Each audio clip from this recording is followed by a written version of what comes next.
Yo, what's good, Jets Nation? So we had big news today, right? We had a trade to drop for Shaq Lawson, but it kind of got me thinking. Let's kind of review what's been happening in the 2, 3 short years that General Manager Joe Douglas has been with the team. So even with the beginning of his tenure, is really weird. We let a whole draft go by before we gave what was his name? It'll come back to me. Not really important anymore, but we gave our previous general manager the boot. We let him run a whole draft, though. We know we still had Adam Gase still pretty much running things essentially between that interim time of bringing him in. And there's really only two things Adam Gase has kind of positively done to influence the team. The first has been bringing Joe Douglas in the building, who's been phenomenal. And the second would be pretty much his efforts in 2020, which led us to Zach Wilson, right? Among the other high draft picks that we were able to get. But for Joe Douglas's tenure so far, he's essentially made 11 big moves in terms of just the trades themselves.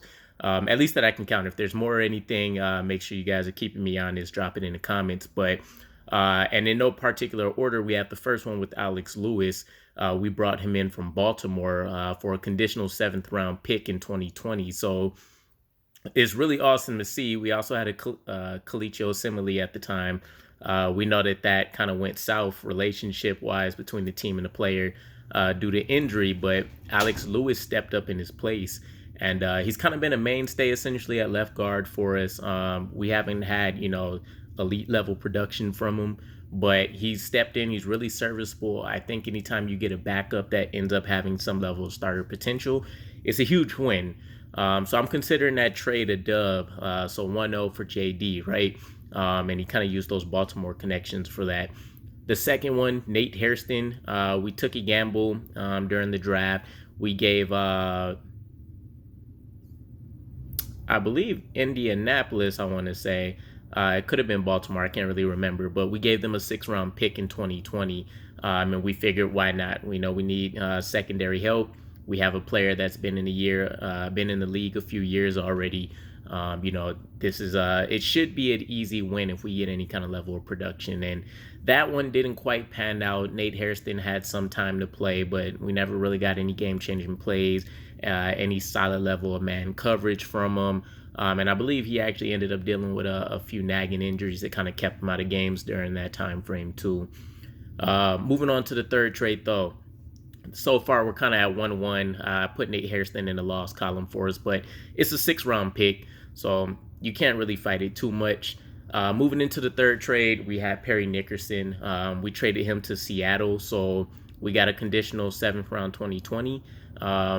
We were going to essentially release him anyways. How JD even found somebody willing to get him, surprising. This is kind of the first fleece. To be honest, Joe Douglas needs to just walk into the building and put like a Scully ski mask on, because he's robbing people left and right during some of these trades. And we'll get into some of the bigger ones here in a little bit as well, but I will put that in the win. We're going to get a player out of the building either way.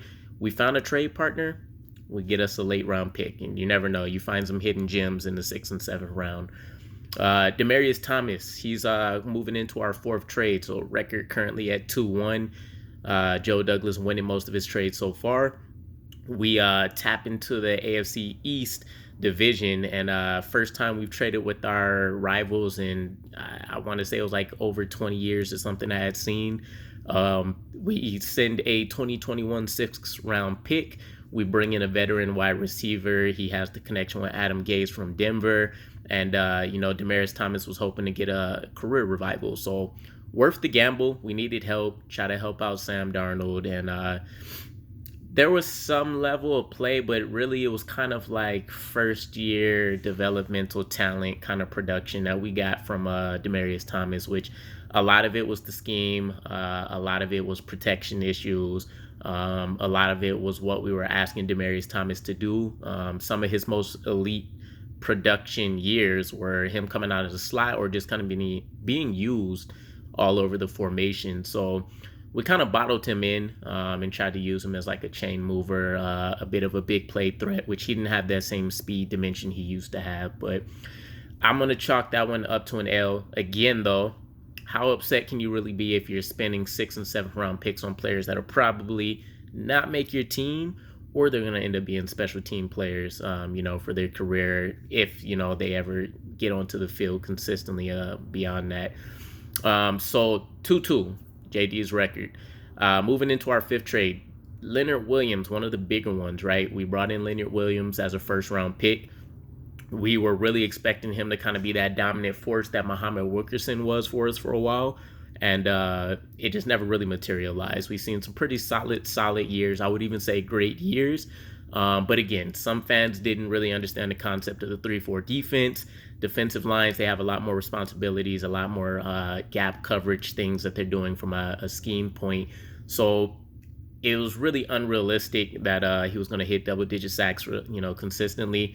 Muhammad Wilkerson was kind of like an anomaly. So Leonard Williams, we trade to the New York Giants. So we go interstate. We get a 3rd-round pick in 2020 and a 5th-round pick in 2021. So I'm going to call it a win, right? Same kind of situation. We knew we weren't re-signing him. And ultimately, he was going to walk in free agency. So best case scenario, depending on what we did, we would have got a 3rd-round compensatory pick. We pick up a 3rd, and we even, get a 5th that slides in there. And to Leonard Williams' credit, he did really rock out with the Giants, hit double-digit sacks. So kudos to him, but I still think it's a huge win for us, again, considering we could have walked away not really getting anything. So 3-2. Moving into the 6th trade, we have cornerback Quincy Williams. Quincy Wilson, from Indianapolis Colts. I think Nate Hairston actually was with Baltimore now. I get them confused a bit, but either way, Quincy Wilson. We end up giving a 6th-round 2020 pick to the Colts. Similar situation. We wanted to see, 6th-round pick. We're not expecting a lot from, that crew that's in there.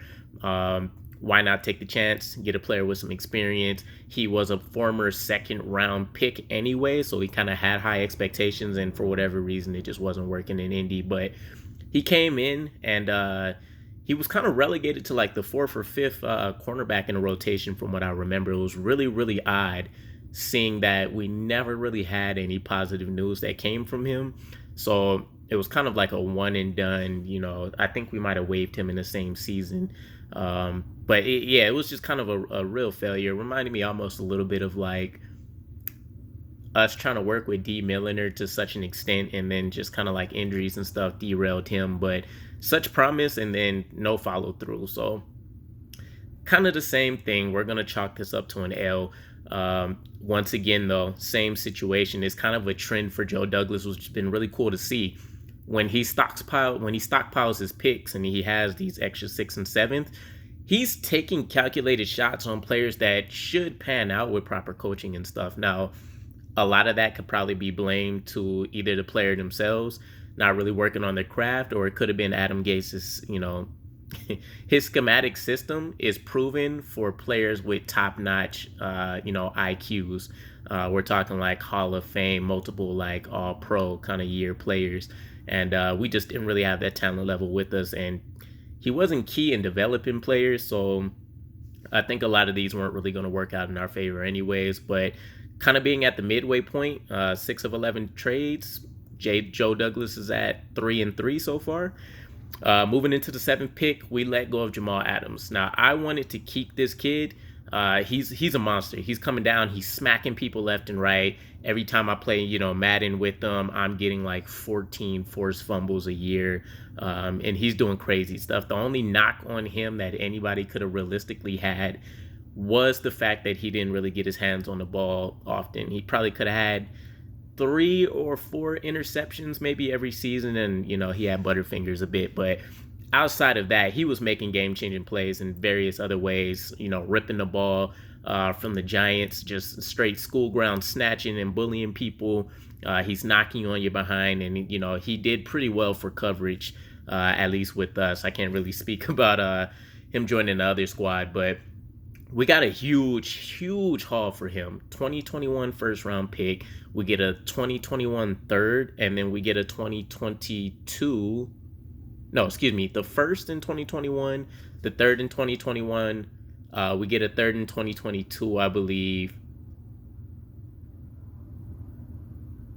No, I'm saying that backwards. 2 first-round picks, a third in 2021, and we got the starter Bradley Mcdougall. And I was really excited about that because, yes, it was kind of a step back potentially, but Bradley Mcdougall really could have made some noise with us. It didn't really materialize a whole lot. Kind of got lost in the scheme. They kind of played him in various ways that I think didn't really suit his skill set so much. But I mean, at least on paper, you couldn't have really have knocked it. We didn't take a huge step back. We got 3 picks for him, 2 first, which is ridiculous for a safety. And kudos to Jamal Adams, by the way, for finally getting his contract hitting, I think, just over $17 million a year. Crazy numbers, but I mean, he's definitely well worth it if you're not expecting, 10 interception seasons or something like that. So I'm gonna say it's a win for both parties.